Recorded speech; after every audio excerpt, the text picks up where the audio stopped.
ಮಳೆ ಬೆಳೆ ಮಳೆದ ಇವಾಗ ನಾಡು ಈಗ ಇವತ್ತು ಈ ದೇಶದಲ್ಲಿ ಈ ಸಲ ಮಳೆ 3 ಭಾಗ ಕಮ್ಮಿ 6 ಭಾಗ ಇದೆ. ಗಾಳಿ 6 ಭಾಗ ಇದೆ, ಜಾಸ್ತಿ ಇದೆ ಈ ಸಲ. ಸಮ ಗಾಳಿಗಿಂತ ಮಳೆ ಗಾಳಿನೂ ಸ್ವಲ್ಪ ಜಾಸ್ತಿ ಐತೆ. ಈ ಸಲ ನಾಡು ಸಂತೃಷ್ಟಿ ಐತೆ, ಫಸಲು ಚೆನ್ನಾಗಿ ಬರ್ತದೆ. ಈ ಸಲ ಜನಕ್ಕೂ ಸಂತೃಪ್ತಿ, ನಾಡು ಚೆನ್ನಾಗಿದೆ ಈ ಸಲ.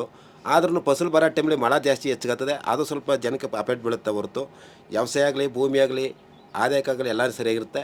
ಆದರೆ ಒಂದೊಂದು ದಿಕ್ಕಲ್ಲಿ ಈಗ 3 ಕಡೆ ದೇಶದಲ್ಲಿ ದಿಕ್ಕಿಗೆ ಒಂದು ಸ್ವಲ್ಪ ಮಳೆ ಇಟ್ಟಿಂದ ಮುಳುಗೋ ಥರ ಸೂಚನೆ ಆಗಿದೆ.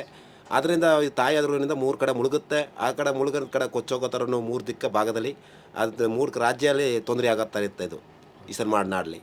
ಈ ಸಲ ನಮ್ಮ ಈ ದಿಕ್ಕಲ್ಲಿ ನಮ್ಮ ಮೈಸೂರು ನಾಡು, ನಮ್ಮ ಈ ಕಡೆ ಕಾರ್ನಾಡು, ಈ ಕಡೆ ದೇಶಕ್ಕೆ, ಈ ಥರ ನಾಡಿಗೆಲ್ಲ ಸಂಸ್ಕೃತಿ ಜನಗಳಿಗೆಲ್ಲ ಚೆನ್ನಾಗಿರ್ತದೆ. ಈ ಸಲ ಎಲ್ಲ ಥರಕ್ಕೂ ಪ್ರತಿಯೊಂದು ನಡೆಯುತ್ತೆ. ಆದರೆ ಈಗೆಲ್ಲ ಪ್ರತಿಯೊಂದು ಆದರೂ ವಾಹನಗಳು ಮಾತ್ರ ಸ್ವಲ್ಪ ರಥಗಳ ಏಟುಗಳು ತುಂಬ ಜಾಸ್ತಿ ಆಗುತ್ತೆ. ದಕ್ಷಿಣ ಭಾಗ ಸೌಖ್ಯವಾಗಿರುತ್ತೆ. ಸ್ವಲ್ಪ ವಾಹನಗಳಲ್ಲಿ ಏಟುಗಳಲ್ಲಿ ಬಲಿ ಆಗ್ತವೆ, ವಾಹನದಲ್ಲಿ ತೊಂದರೆ ಆಗುತ್ತವೆ, ವಾಹನದಲ್ಲಿ ತುಂಬ ಅಪಾಯದಲ್ಲಿ ಕಾಣ್ತಾ ಇರ್ತವೆ. ಅದಕ್ಕೆ ಪರಿಹಾರ ಅಂದರೆ ಅವರವರ ನಂಬಿಕೆ, ಬೇಡಿಕೆ, ಅವರ ತಾಯಿ ತಂದೆ ಶಕ್ತಿನ ಬೇಡ್ಕೊಂಡು, ತಾಯಿ ತಂದೆನ ನೆನ್ಕೊಂಡು ಹೋಗೋಂಥವ್ರು, ಇಲ್ಲ ತಂದೆ ತಾಯಿನೋ ಹಿರೀಕರು ನೆನ್ಕೊಂಡು ಆಶೀರ್ವಾದ ತಗೊಂಡು ಹೋಗೋರಿಗೆ ಸದವಾಗಿ ಅವ್ರ ಮನೆಗೆ ಬಂದು ಸೇರೋಂಥವ್ರಿಗೂ ಇರ್ತದೆ. ಥ್ಯಾಂಕ್ ಯು ಗುರುಗಳೇ.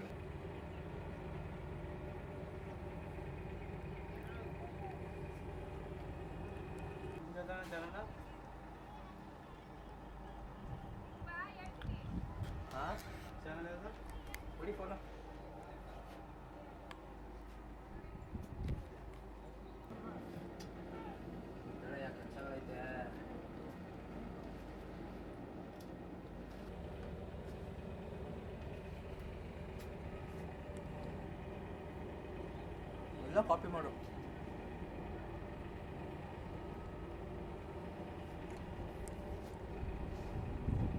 ಸರಿ, ವಿಜಯ್ ಕಳ್ಸು.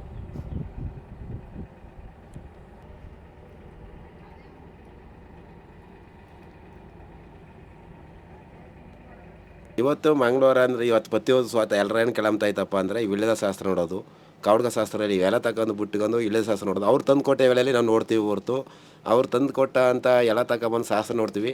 ಅವ್ರದ್ದು ಏನು ಸತ್ಯವ ನಿಜವ ಅಂತ ನಾವು ನೋಡಿದಾಗ ಅವರು ಒಪ್ಕೋಬೇಕು, ಇಲ್ಲ ಸುಳ್ಳು ಅಂದ್ರೂ ಅನ್ಬೋದು, ನಿಜ ಅಂತ ಅನ್ಬೋದು. ಓಪನ್ ಪ್ರಶ್ನೆ ಅಂತ ಕೇಳ್ತೀವಿ. ಇಲ್ಲಿ ಯಾವುದೇ ಆಗಲಿ ಪೀಡಾ ಪಿಚತೆ ಆಗಲಿ, ಗಾಳಿ ಸೋಂಕೆ ಆಗಲಿ, ಇಲ್ಲ ಮಾಟ್ನ ಕುಟ್ನ ಮಾಡೋರಾಗಲಿ, ಇಲ್ಲ ಒಂದು ದುಡ್ಡು ಕಾಸು ಹುಟ್ಟಿದ್ಬಾರ್ದಾಗಲಿ, ಲಕ್ಷ್ಮಿ ಅವರಾಗಲಿ, ಭೂಮಿ ಕೋರ್ಟ್ ಕಚೇರಿ, ಇಲ್ಲ ಡೈವರ್ಸ್ ಕೇಸ್ ಆಗಲಿ, ಲಗ್ನ ಆಗಬಾರ್ದಂಥವಾಗಲಿ, ಎಂಥ ಕೆಲಸನೂ 5 ವಾರ ಇಲ್ಲಿ ಬಂದು ತಾಯಿ ಮುಖಾಂತರ ಹೋದವ್ರಿಗೆ ಲಗ್ನವೂ ಆಗಿರುತ್ತೆ, ಇಲ್ಲ ಭೂಮಿ ಕೋರ್ಟು ಗೆದ್ದಿರ್ತವೆ, ಇಲ್ಲ ಅವ್ರಿಗೆ ಯಾವುದು ಸಂತಾನ ಬಗ್ಗೆ ಆಗಬೇಕು ಅನ್ನೋ ಸಂತಾನ ನಡೀತವೆ, ಇಲ್ಲಿ ಯಾವುದು ಜಗಳ ಗಲಾಟೆ ಅನ್ನೋದಕ್ಕಾಗಿ ಯಾವುದು ಇರ್ತಾವೆ ಅವೆಲ್ಲ ಸಮಾಧಾನಾಗಿ ಒಂದು 2 ವಾರ 1 ವಾರಕ್ಕೆ ಇರ್ತವೆ. ಮಂಡಿ ನೋವು, ಕೈ ಕಾಲು ನೋವು ಅನ್ನೋರಿಗೆ ಆ ಗಂಟೆಲಿ 15 ನಿಮಿಷಕ್ಕೆ ಸರ್ ಮಾಡ್ಕೊಡ್ತೀವಿ ನಾವು. ಈಗ ಯಾವುದೇ ಸಮಸ್ಯೆ ಇಲ್ಲಿ ಬಂದವರಿಗೆ ಕ್ಲಿಯರ್ ಆಗಬೇಕು ಅಂದರೆ 5 ವಾರ ಕಂಟಿನ್ಯೂ ಬರಬೇಕು, ಇಲ್ಲ 1 ವಾರ 5 ವಾರ ಕಂಟಿನ್ಯೂಗೆ ಬರಬೇಕು. ಅಕಸ್ಮಾತ್ 1 ವಾರ 2 ವಾರ ಬಂದರೆ ಅದೇನು ತೊಂದರೆ ಇಲ್ಲ. ಆ ತಾಯಿ ಅವ್ರ ಹತ್ರ ಏನು ಕೃತ ಮಾಡ್ಕೊಂಡು ಹೋಗ್ತಾರೆ ಅದನ್ನ ನಿಂತಾನೆ ಇರುತ್ತೆ. 1 ವಾರಕ್ಕೆ ಮಂಡಿ ನೋವು, ಕೈ ನೋವು, ಕಾಲು ನೋವು ಅನ್ನೋರಿಗೆ ಮಾತ್ರ ಒಂದೇ ಸತಿ 15 ನಿಮಿಷಕ್ಕೆ ದೇವಸ್ಥಾನ ಮುಂದೆ ಪರಿಹಾರ ತೋರಿಸ್ಕೊಡ್ತೀವಿ ನಾವು. ಎಂಥ ನೋವು ಬಂದಿದ್ರು ಸರ್ ಮಾಡ್ಕೊಡ್ತೀವಿ. ಯಾವ ನೋವು ಬರಲಿ, ನಡ ನೋವು ಬರಲಿ, ಹಿಂದೊಂದಾಗಲಿ, ಅದೇ ಬರಲಿ, ಪ್ರತಿಯೊಂದನ್ನು ರೋಗ ಗುಣಗಳಿಗೆಲ್ಲಕ್ಕೂ ತಾಯಿ ಮುಖಾಂತರನೇ ಪರಿಹಾರ ಮಾಡ್ಕೊಡ್ತಾ ಇದ್ದೀವಿ. ಈಗ ಇಲ್ಲಿಗೆ ನೋವು ಅಂತ ಬರ್ತಾರೆ, ಹೌದು. ಅವ್ರು ಬಂದು 1 ಅವರ್ ಇರ್ತಾರೆ, ಹೋಗೋಷ್ಟಲ್ಲ ನೋವು ಕ್ಲಿಯರ್ 1 ಅವರ್ಲಿ 15 ನಿಮಿಷದಲ್ಲಿ ಕ್ಲಿಯರ್ ಮಾಡ್ತೀವಿ. 10 ನಿಮಿಷ ಶಾಶ್ವತ ನೋವು ಅದು ಕಮ್ಮಿ ಆಯ್ತದೆ. ಆಗ ಮತ್ತೆ 5 ವಾರ ಅವ್ರು ಹೆಂಗೆ ಬಂದಾಗಲೇ ಅವ್ರ ನೋವು ಶಾಶ್ವತ ಇಲ್ಲಬಾರ್ದಾಗ್ತದೆ. ಈಗ ಭೂತ ಪ್ರೇತ ಅದನ್ನೆಲ್ಲ ಬಿಡಿಸೋದು ನಾವು ಇವಾಗ ಭೂತ ಬಿಡ್ಸಂದ್ರೆ ಯಾವುದೇ ಇದ್ರೂ ಸ್ವಾಮಿ ಹತ್ರ ಕೂತ್ಕೊಂಡಾಗ ನಾವು ಹೊಡೆಯೋದು, ಬಡಿಯೋದು, ಇಲ್ಲ ಪೀಡಾ ಪಿಚತೆ ಹೊಡೆಯೋದು, ಆ ಥರ ನಮ್ಮ ತಪ್ಪು ಏನೂ ಇರೋಲ್ಲ.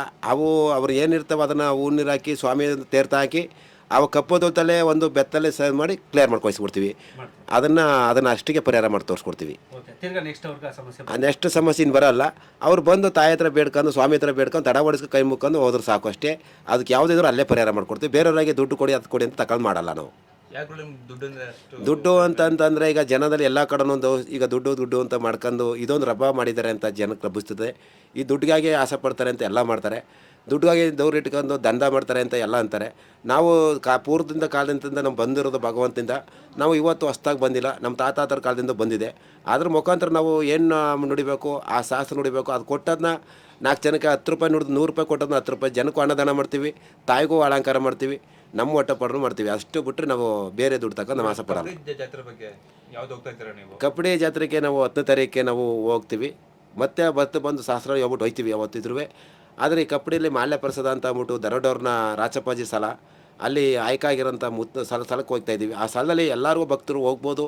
ಆ ಸ್ಥಳದಲ್ಲಿ ಯಾವುದು ಬೇಡ್ಕೊ ಬಂದ್ರೂ ಅಲ್ಲಿ ಒಂದು ಜಗಳ ಕಚ್ಚಾಟ ಏನೇ ಆಗಿದ್ರು ಅಲ್ಲಿ ಸತ್ಯ ಮಾಡಿದವರು ಆ ಸತ್ಯ ಧರ್ಮ ಇದ್ದರೆ ಉಳಿತಾರೆ, ಕರ್ಮ ಅಂತಿದ್ರೆ ಅಲ್ಲಿ ಹಾಳಾಯ್ತಾರೆ ಅಂತ ಅಲ್ಲಿ ಪ್ರಶ್ನೆ ಸಾಪಾಗಿದೆ. ಅಲ್ಲಿ ಎಷ್ಟು ಜನ ಇರ್ತೀರ ನೀವು ಗುರುಗಳೇ? ಅಲ್ಲಿ ನಾವು 13-12 ತಾರೀಕು ನಾವು ಇರ್ತೀವಿ. ನಾವು 13 ಭಕ್ತಾದಿಗಳಿಗೆ ಏನು ಹೇಳ್ತಾರೆ ನಿಮ್ಮ ಭಕ್ತಾದಿಗಳಿಗೆ ನಾವು ಬಂದ್ರೂ ತೊಂದರೆ ಇಲ್ಲ. ಇಲ್ಲಿ ಪೂಜೆ ಎಲ್ಲ ನಡೀತದೆ.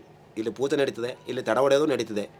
ಇಲ್ಲಿ ನಾವು ಸಿಕ್ಕರೆ ಹೇಳ್ತೀವಿ, ನಾವು ಸಿಕ್ಕಲ್ಲ ಇದು ನಾವೇ ಇಲ್ಲಿ ಲೈವಲ್ಲಿ ಕೊಡ್ತಾ ಇರ್ತೀವಿ. ಗುರುಗಳೇ ಕಪ್ಪಡಿ ನಿಮ್ದು ಯಾವ ಥರ ಪೂಜೆ ಇರುತ್ತೆ ಗುರುಗಳೇ? ಕಪ್ಪಡಿಲಿ ಅಂದರೆ ಅದು ದೊಡ್ಡವ್ರನ್ನ ರಾಚಪಾಜಿ ಸ್ಥಳದಲ್ಲಿ ಒಳಕರಲ್ಲಿ ಅದು ನಾವು ಅಲಂಕಾರ ಮಾಡಿ ಹೂವಂಬಳ ಮಾಡಿಸಿ ನಾವು ರಾಚಪಾಜಿ ಸ್ಥಳದಿಂದ ನಾವು ಎಲ್ಲ ಥರಕ್ಕೂ ಮಾಲ್ಯ ಪ್ರಸಾದ ತಗೊಳ್ಳೋರು ಗಂಟ ಆ ದೊಡ್ಡವ್ರ ಸನ್ನಿಧಿಯಲ್ಲಿ ಏನು ನಮ್ಮ ಗುರುಗಳು ನಮ್ಮ ರಾಜಪ್ರಭು ಬುದ್ಧಿಗಳು ನಮ್ಮ ಈಗ ದೊಡ್ಡ ಬುದ್ಧಿಯವರು ಅಂತ ನಮಗೀಗ ಮಳವಳ್ಳಿ ಬುದ್ಧಿಯವರು ಸ್ವಾಮಿಗಳು ಅವರು ಉರಿಕತ್ಗೇರಿ ಅವರು ದರ್ಶನ ಕೊಟ್ಟು ಜನಗೆ ಆ ರೂಪದಲ್ಲೇ ರಾಚಪ್ಪಾಜಿಯವರ ಅದೃಷ್ಟ ರೂಪದಲ್ಲಿ ತೋರ್ತಾರೆ.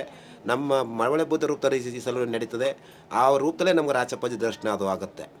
ಈಗ ನಾವು ಒಂದು ವಿಚಾರ ಕೇಳಿದ್ವು ನಿಮ್ಮನ್ನ, ಈಗ ಈ ವರ್ಷದ್ದು ಒಂದು ಜ್ಯೋತಿಷ ಏನಾಗುತ್ತೆ ಮಳೆ ಬೆಳೆ ಎಲ್ಲ ಅಂತ, ಅದಕ್ಕೆ ನೀವು ಹೇಳಿದ್ರಿ ಏನಂತ, ನನಗಿನ್ನೂ ಅದು ನಾನು ಈ ವರ್ಷ ಯಾಕಂದ್ರೆ ಸೈವಾಗ ಬಂದಿಲ್ಲ. ನನಗೆ ಒಂದು ಮಳೆ ಬೆಳೆ ಆಗಲಿ ಇಲ್ಲ ನಾಡಿಗೆ ಒಂದು ಸಂತೃಪ್ತಿ ಆಗಲಿ ಮಳೆ ಬೆಳೆ ಆಗಲಿ ಇದು ಮುಂದೂಡಿಕೆ ಆಗಲಿ ನಾನು